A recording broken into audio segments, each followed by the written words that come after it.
সকাল থেকেই ঢাকার বিমানবন্দর কার্গো ভিলেজ এলাকায় চলছে আহাজারি। কেউ হারিয়েছেন জীবনের সব সঞ্চয়, কারো পুড়ে গেছে কোটি টাকার পণ্য, অনেকে হঠাৎ পড়েছেন জীবনের অস্তিত্ব সংকটে। ক্ষতিগ্রস্তদের দাবি ঘটনার সুষ্ঠু তদন্ত করে যেন দ্রুত ক্ষতিপূরণের ব্যবস্থা করা হয়। অন্যদিকে অগ্নিকাণ্ডে ক্ষয়ক্ষতি নিরূপণের জন্য অর্থ মন্ত্রণালয় গঠন করেছে 5 সদস্যের একটি তদন্ত কমিটি। বিস্তারিত জানাচ্ছেন আবির হোসেন। রবিবার সকাল থেকে দিক বেদিক ছুটছে মানুষ। আগুন যেন পণ্য নয়, সাজানো জীবনটাই পুড়িয়ে দিয়েছে।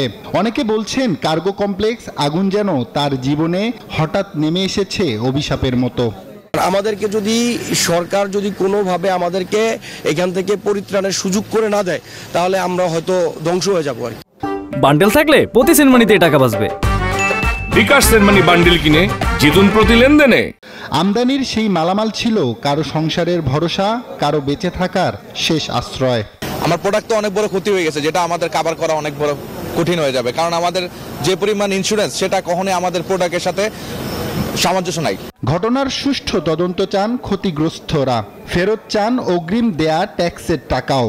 অনেক পণ্য নিতে পারি নাই, ট্যাক্স দেওয়া আছে, আর অনেক পণ্য ট্যাক্স দেওয়া হয় নাই, শিপমেন্ট আসছে, এগুলো ক্লিয়ার করা হয় নাই।